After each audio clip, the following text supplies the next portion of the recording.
धरती के एक हरे भरे हिस्से में बसे हनुमान गांव में सदियों से एक रहस्यमय खजाने की कहानी लोगों की जुबान पर थी। कहते हैं गांव के एक पुराने हनुमान मंदिर में छुपा खजाना तभी प्रकट होगा जब गांव में कोई पाप ना हो। एक दिन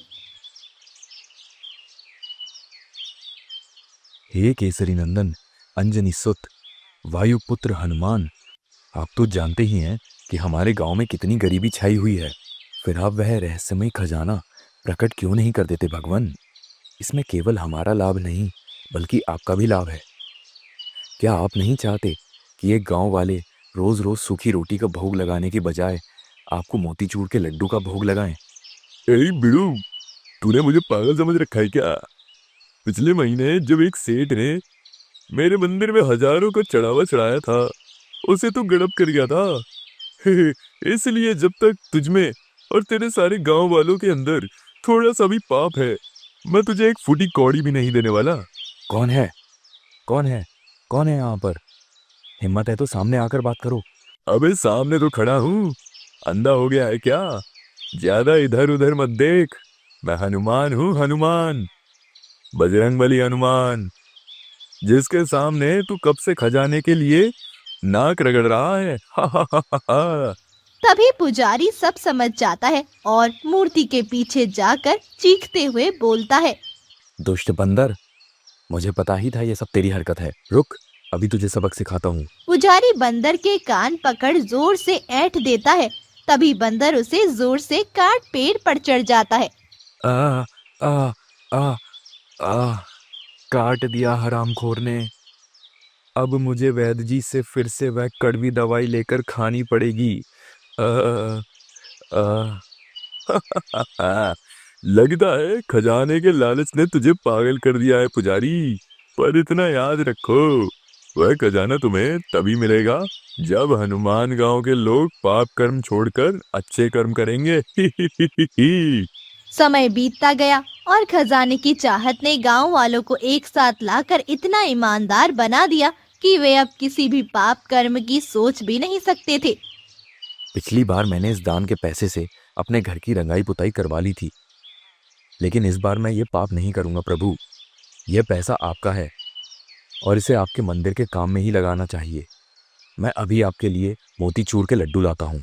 और लगे हाथ इस मंदिर के बंदरों के लिए 2.5 दर्जन केले भी लेते आना पुजारी, और नहाने के लिए थोड़ा सा गर्म पानी भी।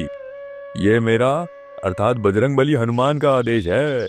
पुजारी सब समझ जाता है और मुस्कुराते हुए बोलता है, अवश्य प्रभु, आपका धन्यवाद जो आपने हमें सही राह दिखाई। मैं अभी आपके चरणों में केले, मेवे सब प्रस्तुत करता हूँ। बस आप इसी तरह सतर्कता पूर्वक इस मंदिर की सदैव रक्षा करते रहिएगा। एक दिन आरती के दौरान जब सभी ग्रामवासी हनुमान मंदिर में उपस्थित थे, तभी मंदिर के गर्भगृह से एक तेज प्रकाश निकलने लगा। सबने देखा कि खजाना प्रकट हो गया था। हाँ, ये तो चमत्कार है। खजाना प्रकट हो गया। हमारी सालों की इच्छा आज जाकर पूर्ण हो गई है। पुजारी जी, हमारी इच्छा पूर्ण हो गई। हनुमान जी ने हमारी मेहनत और ईमानदारी को आखिरकार स्वीकार कर ही लिया भाइयों।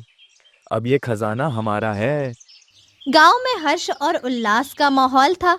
सबने तय किया कि खजाने का उपयोग गांव की भलाई और विकास के लिए किया जाएगा। हे हा, मिल गया खजाना, अब नहीं करेंगे कोई बहाना। बनाएंगे इससे हम पुल, सड़क, गुरुकुल और दवाखाना। मिल गया खजाना, हा हा हा हा। लेकिन ये खुशी ज्यादा देर तक नहीं टिकी। राज्य के राजा श्याम नारायण को जैसे ही खजाने के बारे में खबर लगी, वो अपने मंत्री बब्बा राव के साथ खजाने पर कब्जा करने की योजना बनाने लगे। ग्रामवासियों, ये खजाना राज्य का है। ये हमारे विकास और सुरक्षा के लिए उपयोग होगा, इसलिए इसे तुम सब मेरे हवाले कर दो। लेकिन महाराज, हमें इसे वैध तरीके से छीनना होगा ताकि गांव वाले हमारा विरोध ना कर पाए। राजा एक शाही आदेश जारी कर गांव में पहुंच गया। गांव वाले राजा का स्वागत करने के लिए इकट्ठा हुए, लेकिन उन्हें राजा की मंशा का अंदाजा नहीं था। आइए महाराज, आज पहली बार आपने हमारे इस छोटे से गांव में दस्तक दी है। इसकी कोई खास वजह? महाराज, ये खजाना हमारे पूर्वजों का आशीर्वाद है। इसे हमने अपनी ईमानदारी और नेक दिली से पाया है। कृपया इसे हमसे ना छीनें। हम इसे गांव की भलाई के लिए ही उपयोग करेंगे, ना कि व्यक्तिगत स्वार्थ के लिए। सुनो, तुम एक मामूली किसान हो, इसीलिए तुम्हें नहीं पता होगा कि धन का सदुपयोग कैसे किया जाता है। लेकिन हम राज कर्मचारियों के लिए ये रोज का काम है। वैसे भी राज्य का धन राजा के पास ही होना चाहिए ना कि तुम जैसे अनपढ़ गांव वासियों के पास। गांव वालों के विरोध के बावजूद राजा और मंत्री ने खजाना हड़प लिया और इसे महल ले जाने का आदेश दिया। ऐसा अन्याय मत कीजिए महाराज। इस खजाने को पाने के लिए गांव वालों ने बहुत मेहनत की है। शास्त्रों में बताई गई कठोर दिनचर्या का पालन किया है। काम, क्रोध, लोभ से सदैव दूर रहे हैं। ये खजाना उनकी उस सालों की त्याग तपस्या का फल है। हमारा हक हमसे मत छीनिए महाराज। ए मूर्ख पुजारी, ज्यादा बकबक मत कर। ये खजाना भले ही तुम लोगों को प्राप्त हुआ है, लेकिन ये राज्य के राजा के कारण तुम सभी से ज्यादा इस पर मेरा हक है, समझा? अब चल हट सामने से, पोंगा पंडित कहीं का। इस बीच मंदिर के अंदर बंदर, जो अब तक शांत थे, राजा की इस हरकत पर क्रोधित हो गए और झुंड बनाकर महल की ओर बढ़ने लगे। ये बंदर मेरे पीछे क्यों आ रहे हैं? इन्हें रोकने का इंतजाम करिए मंत्रीवर। महाराज, लगता है ये भी खजाने में हिस्सा मांगने आया है। यहाँ मेरी जान निकली जा रही है और आपको चूहल करने की पड़ी है। मार डालिए इन बंदरों को। जरूर उन गांव वालों ने इन्हें मेरे पास भेजा होगा खजाना लूटने के लिए। तभी मंत्री अपने सभी सिपाहियों के साथ बंदरों पर हमला कर देता है और वो सब बुरी तरीके से घायल हो जाते हैं। इन दुष्टों का चेहरा याद कर लो साथियों। अपन एक दिन इनसे अपने अपमान का बदला जरूर लेगा। खजाना पाकर राजा और मंत्री के खुशी का ठिकाना नहीं होता। वो इसका खूब जश्न मनाते हैं। अपनी तो चांदी चांदी हो गई मंत्रीवर। इस विशाल खजाने के ढेर से तो मैं और मेरी आने वाली कई पीढ़ियां अपनी सारी जिंदगी बहुत ही आलीशान तरीके से जी सकेंगे। ये खबर जैसे ही डाकू खड़ाऊ सिंह के पास पहुंचती है, वो इस खजाने को राजा से लूटने की योजना बनाने लगता है। बिरजू, जिस खजाने की हमें दशकों से तलाश थी, आखिरकार वो खुद प्रकट हो ही गई। आओ उस लालची राजा श्याम नारायण के तिजोरी में से उसे निकाल कर मेरे सामने पेश करो जल्दी। सरदार, आपके कहने पर हम चांद से भी खजाना उठा लाए, लेकिन महल में घुसेंगे कैसे? बात तो ठीक है। एक काम करते हैं, मृगनयनी को भेजते हैं। उसकी चालाकी और खूबसूरती से राजा और मंत्री क्या, पूरा महल उसके पैरों पर झुकेगा। खड़ाऊ सिंह अपने गिरोह की सबसे तेज तरार और खूबसूरत महिला मृगनयनी को नृत्यांगना बनाकर राजमहल भेजता है। महाराज, महाराज, दरबार में चलिए। कसम से वहां पर जो अप्सरा खड़ी है, उसे देखते ही आप पानी पानी हो जाएंगे। राजा ये सुन चौंक पड़ता है और दरबार में जाता है, जहां मृगनयनी को देख उसके होश उड़ जाते हैं। वाह मंत्रीवर, उम्मीद से ज्यादा खजाना और स्वर्ग से सुंदर हुस्न मुझे दोनों एक साथ मिल गए। सही कहा महाराज, अर्थ और काम का तो जुगाड़ हो गया। अगर ये अप्सरा हमारे दरबार में रोज 2-4 ठुमके लगा दे तो एक दिन मोक्ष भी प्राप्त हो ही जाएगा। क्या कहते हैं, इसे राजमहल में हिस्सा बना लें? नेकी और पूछ पूछ, इस सुंदरी को अभी हमारे राज्य महल का सबसे सुंदर कमरा पेश किया जाए, जिसके आसपास मेरे सिवाय और कोई पुरुष ना फटकने पाए। आप भी नहीं मंत्रीवर। धीरे धीरे मृगनयनी ने राजा और मंत्री को अपनी मोह का दाव का गुलाम बना उन्हें शराब कबाब के नशे में फंसाकर पूरी तरह से अपने वश में कर लिया। एक दिन, महाराज, माना इस खजाने ने आपकी तकदीर बदल कर रख दी, लेकिन दिन भर इस पर नजर रखने के लिए अपनी प्यारी मृगनयनी को नजरअंदाज करना कहाँ तक ठीक है? मैं सपने में भी तुम्हें नजरअंदाज नहीं कर सकता मेरी प्यारी मृगनयनी। कहो, तुम मुझसे क्या चाहती हो? आप पहले आग बंद कीजिए, फिर बताती हूँ। और हाँ, जब तक मैं कहूँ नहीं, अपनी आंखें मत खोलिएगा, ठीक है? वाह वाह, लगता है तुम्हारा मन मेरे साथ कोई शरारत करने का है। कोई बात नहीं, कोई बात नहीं, आसपास कोई नहीं है, जो करना है कर डालो। मैं अपनी आंख बंद करता हूँ। राजा जैसे ही अपनी आंखें बंद करता है, मृगनयनी उसके कमरे में से तिजोरी की चाबी निकाल खजाना लेकर 9-2-11 हो जाती है और खड़ाऊ सिंह के ठिकाने पर पहुंच जाती है। वाह मृगनयनी, तुमने तो आज मेरी सालों की इच्छा पूरी कर दी। बोलो, तुम्हें क्या चाहिए? मैं अपनी जान और इस खजाने को छोड़कर तुम्हें कुछ भी दे सकता हूँ। सरदार, वो सब हिसाब किताब बाद में, अभी इस खजाने को अच्छे से छुपा लीजिए। राजा और उसकी सेना जल्दी से ढूंढने आएगी। सरदार, ये मृगनयनी तो पागल है जो हिसाब किताब के लिए मना कर रही है। आप ये बताइए, इस खजाने का बंटवारा हम सब में कब करेंगे? मुझसे तो अब रहा ही नहीं जाता। बिरजू, तुम्हारा दिमाग तो नहीं खराब हो गया? खजाने पर केवल मेरा हक है। तुमने बंटवारे के बारे में सोचा भी कैसे? तुम सब मेरे साथ जो मेहनत मशक्कत करते हो, उसका वेतन मैं तुम्हें देता हूँ। उससे ज्यादा कुछ और पाने के सपने में उम्मीद भी मत करना। बिरजू को सरदार का ये रवैया पसंद नहीं आया। उसने गुस्से में सरदार से बहस करना शुरू कर दिया।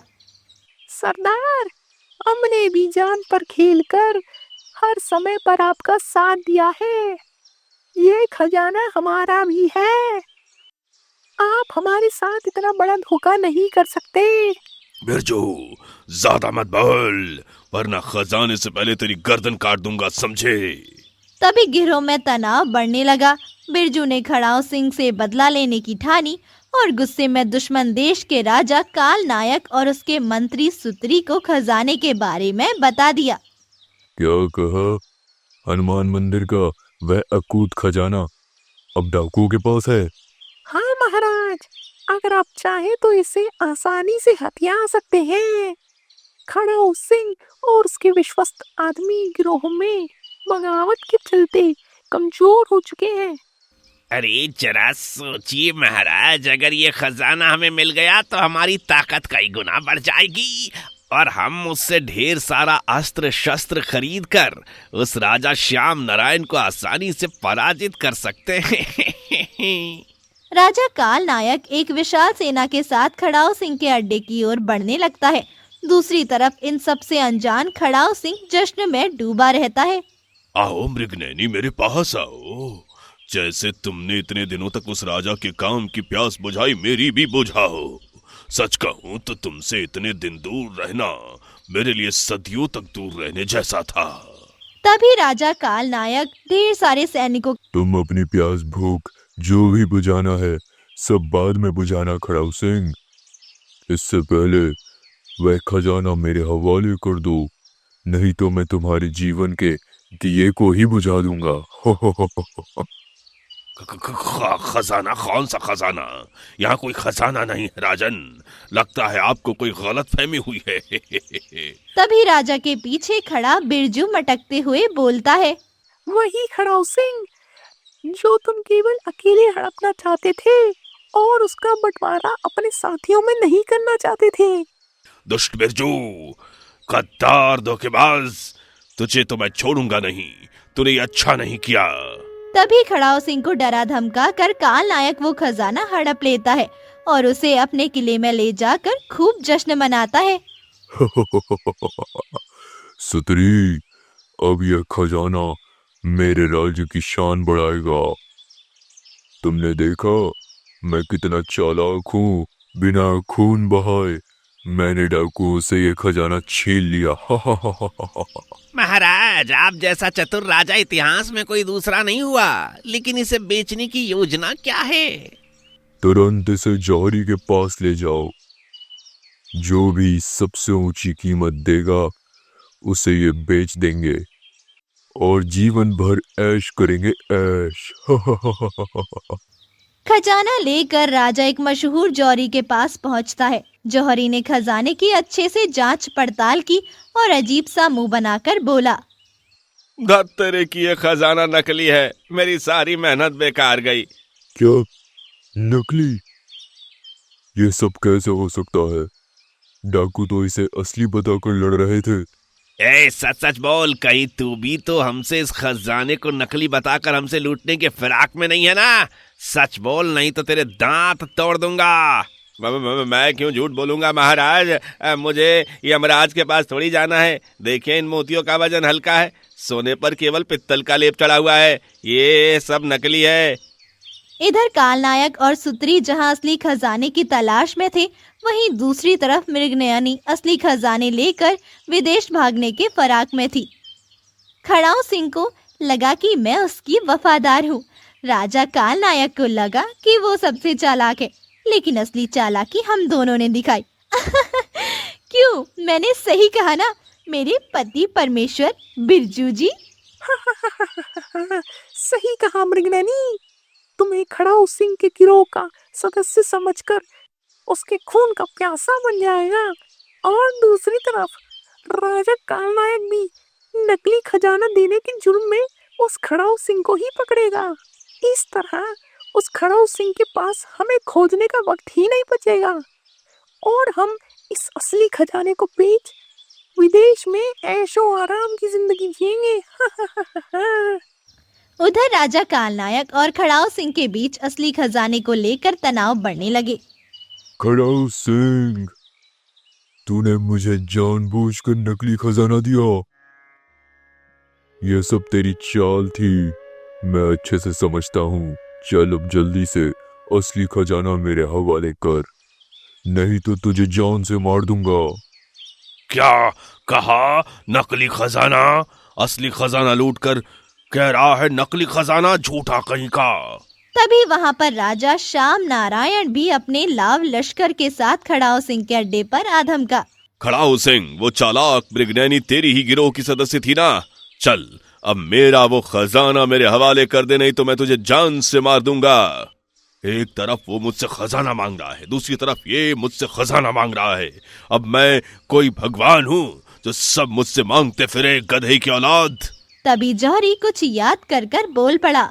सुनिए दोनों महाराज और डाकू खड़ाऊ सिंह, मुझे तो लगता है ये सब उस अप्सरा जैसी लड़की मृगनयनी का काम है। उसी ने तुम सबको धोखा दिया है। सुबह वो मेरे पास सोने का दाम पता करने आई थी, मैंने उसे वो दाम बता दिया, लेकिन उसे वो कम लगा और बिना कुछ बोले चली गई। ये सुनते ही खड़ाऊ सिंह और उसका गिरोह, राजा कालनायक और सुत्री, राजा श्याम नारायण और बाबा राव, सबके सब मृगनयनी की तलाश में निकल पड़े। लेकिन मृगनयनी अपने ठिकाने से बहुत दूर जा चुकी थी। तभी उसे अपने पीछे दौड़ते कई कदमों की तेज गूंज सुनाई पड़ती है। अरे पीछे देखो बिरजू, ये सब हमारे पीछे क्यों पड़ी है? कहीं उन्हें हमारे सच के बारे में पता तो नहीं चल गया? मुझे भी ऐसा ही लगता है। भागो मृगनयनी, अब वक्त बहुत कम है। पुल पार करते ही हम वह पुल काट कर गिरा देंगे, जिससे ये सब नदी में डूबकर मर जाएंगे। बब्बा राव, हमें हर हाल में वो खजाना चाहिए। अगर वो लड़की नदी पार कर गई तो हम हाथ मलते रह जाएंगे। जल्दी दौड़ो। आप निश्चिंत रहिए महाराज, मेरी तलवार से कोई बच नहीं सकता। यह खजाना हम वापस पाकर ही रहेंगे। मृगनयनी, तूने चालाकी दिखाई है, इसका अंजाम भुगतने के लिए तैयार है। वो खजाना मेरा है, मैं उसे लेकर ही रहूंगा। हा हा हा हा हा हा। मृगनयनी को अब यह एहसास हो रहा था कि हालात हाथ से निकल चुके हैं।